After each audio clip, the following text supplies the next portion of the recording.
Las graves acusaciones del ex fiscal Fuster contra la Fiscalía General, su casa anterior, es una muestra de todo lo que existe de podrido dentro de la estructura pública cuando se trata de negocios como el lavado de activos que no se pretende perseguir como se debiera, o cuando el propio viceministro de Tributación dice en realidad las empresas tabacaleras pagando lo que deben en nuestro país ya han cumplido con todo lo que le demandamos y por lo tanto el contrabando hacia Brasil no es nuestro problema.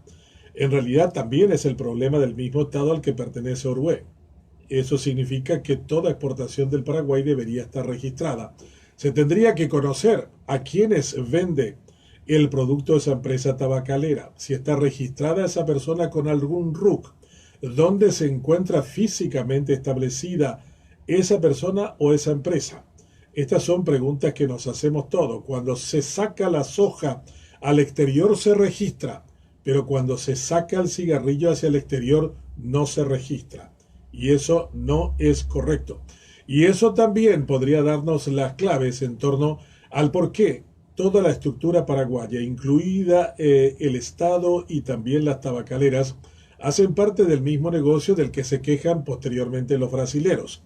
Por eso ya participan de varias investigaciones en conjunto con sus pares paraguayos, porque están interesados no en el tema aduanero fiscal del tabaco, sino también del lavado de activos que se mueve detrás del contrabando. Algo que pareciera ser una cuestión pequeña, en realidad es parte de un negocio inmenso, en donde están metidos narcotraficantes, traficantes de armas, lavadores de activos y otros delincuentes internacionales.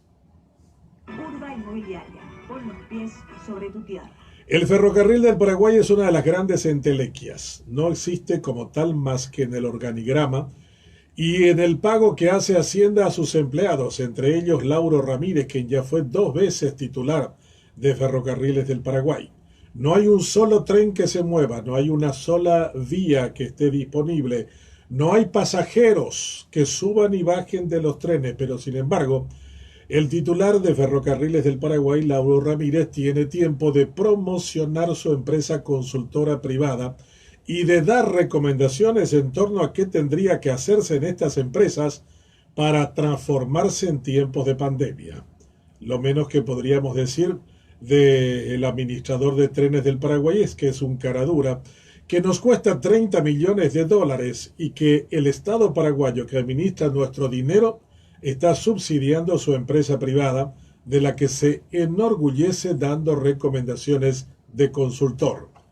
Si anteriormente ya decíamos de que una de las pérdidas enormes que ha tenido el Paraguay es dejar de ser el orgulloso país del primer tren ferrocarril del Río de la Plata, ahora somos un país que nos cuesta muchísimo en términos de desplazamiento de cargas y de personas por el alto costo del combustible y también por el paso de las aguas del río Paraguay y Paraná en tiempos de baja creciente.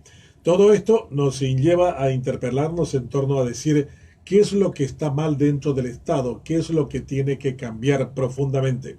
Y una de ellas es debemos retornar urgentemente a un servicio de transporte de trenes y de tranvías que movilicen a las personas y a las cargas usando hidroenergía que tenemos en abundancia y que actualmente sirve para apalancar el desarrollo del Brasil y de la Argentina, nuestros socios ocasionales, y para sostener nuestra pobreza. Urba Inmobiliaria, traemos desarrollo. Entre las muchas cuestiones que uno enfrenta al inicio del periodo escolar están los altos costos, que significa para cualquier padre el enfrentar este momento. Demasiada cantidad de útiles escolares que se reclaman en las instituciones públicas y privadas, que hay algunos bancos que han extendido líneas de crédito para la compra de estos útiles. La mejor generación del Paraguay se hizo con una pizarra. Era todo lo que llevaba un niño cuando iba a una escuela, hasta 1945 aproximadamente. Esa gran generación que ganó la Guerra del Chaco y que construyó gran parte de lo que hoy tenemos como valores culturales, no necesitó llevar una mochila de 5 kilos en las espaldas para terminar aprendiendo nada. Un informe dado a conocer esta semana reduce el porcentaje del aprendizaje de los niños y jóvenes durante la pandemia a un 25%. Eso significa que se han perdido claramente 2 años en materia educativa.